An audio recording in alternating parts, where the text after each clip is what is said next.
welcome back to Bible Time. My name is Divina Sha.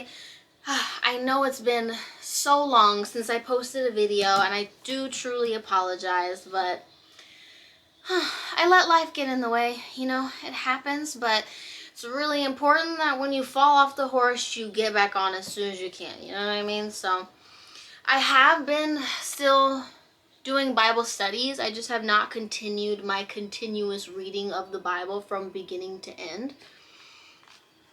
So, let's see here. Where are we? Let's see. We are on Exodus chapter 27 now. Now, one of the things that I want to say before we get started on reading is that it is really so important to read the Bible and to know what's in it. It's kind of like your sword, you know what I mean? And for me, for example, because I have a lot of dreams, that's how God speaks to me, is through my dreams. I have come to find out that there have been dreams that I've had that I did not understand, and I could not understand until I came to certain parts of the Bible. And when I read those parts of the Bible, I immediately remembered those dreams and was like, oh, that's what that means, because, you know, I didn't know that because I hadn't read the Bible. So this is kind of like, almost think of it like being like a puzzle, you know, and this is your key to like figure it out, you know what I mean? But, you know, and aside from that, it's just, you know, it's important lessons, it's things that we need to know, and like I said, it's our sword. So, you know, I'm saying that really more to myself than to you, because that's why I want to make sure that I continue reading. And my cat, she is oh so proud of me, right? Yeah? Alright, so let's see, where did we leave off? We are at the altar of burnt offering with its vessels. And thou shalt make an altar of shittim wood, 5 cubits long and 5 cubits broad. An altar shall be 4 square, and height thereof shall be 3 cubits. And thou shalt make the horns of it upon the 4 corners thereof. His horn shall be of the same, and thou shalt overlay it with brass. And thou shalt make his pans to receive his ashes, and his shovels, and his basins, and his flesh hooks, and his fire pans. All the vessels thereof thou shalt make of brass. And thou shalt make for it a grate of network of brass, and upon the net shalt thou make 4 brazen rings in the 4 corners thereof. And thou shalt put it under the compass of an altar beneath, that the net may be even to the midst of the altar. And thou shalt make staves for the altar, staves of shittim wood, and overlay them with brass. And the stave shall be put into the rings, and the stave shall be put upon the 2 sides of the altar to bear it. Hollow with boards shalt thou make it, as it was shewed thee in the mount, so shall they make it. Okay, so I know that that might have sounded like a bunch of mumbo jumbo. I get that.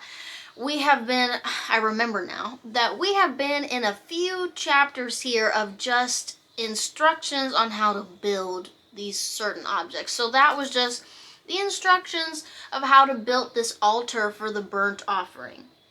So now we're moving on, the court of the tabernacle. And thou shalt make the court of the tabernacle for the south side southward. There shall be hangings for the court of fine twined linen of 100 cubits long for one side.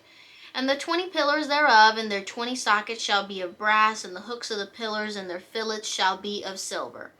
And likewise for the north side in length there shall be hangings of 100 cubits long, and his 20 pillars and their 20 sockets of brass, and the hooks of the pillars and their fillets of silver. And for the breadth of the court, on the west side shall be hangings of 50 cubits, their pillars 10, and their sockets 10, and the breadth of the court on the east side eastward shall be 50 cubits. The hanging of one side of the gate shall be 15 cubits, their pillars 3, and their sockets 3. And on the other side shall be hanging 15 cubits, their pillars 3, and their sockets 3. And for the gate of the court shall be a hanging of 20 cubits of blue, purple, scarlet, fine twined linen, wrought with needlework, and their pillars shall be 4, and their sockets 4. All the pillars round about the court shall be filtered with silver, their hooks shall be of silver, their sockets of brass. The length of the court shall be 100 cubits, and the breadth 50 everywhere. And the height 5 cubits of fine twined linen, and their sockets of brass. All the vessels of the tabernacle, and all the service thereof, and all the pines thereof, and all the pines of the court shall be of brass. Again, You know, this is one of the reasons why I wouldn't ever do like an audio Bible. Like, I know some people can do that, but me, if I was just listening to this, you know, like an audio Bible kind of a thing, and there was no interruption of anybody explaining anything, I totally would zone out. You know what I mean? Like, all right, you know, these are some very, very specific instructions on how to build this tabernacle. So now we have the oil for the lamp. Thou shalt command the children of Israel that they bring thee pure oil, olive beaten for the light, to cause the lamp to burn always in the tabernacle of the congregation without the veil, which is before the testimony. Aaron and his sons shall order it from evening to morning before the Lord. It shall be a statute forever unto their generations on the behalf of the children of Israel. And that is it. Okay, so that last little bit wasn't about building anything. It was about the importance of the oil for the lamp. It's always got to be burning. It's going to be, you know, before the testimony. It shall be a statute forever unto many generations on behalf of the children of Israel. And that is the end of chapter 27. Okay, so I know you may not have really gotten anything out of today's reading. You know what I'm saying? They're instructions, right? Instructions that, you know, weren't necessarily maybe for us, but you never know. You never know.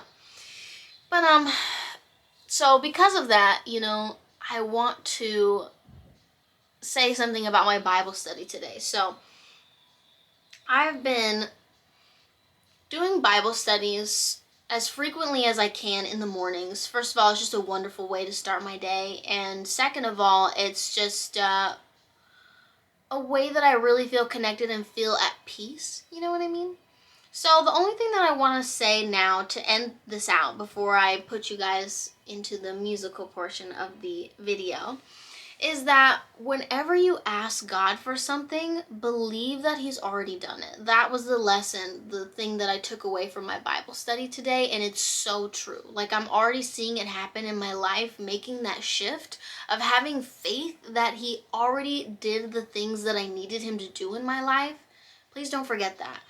He's already given you those blessings. You just have to believe that they're already yours whenever you pray to Him.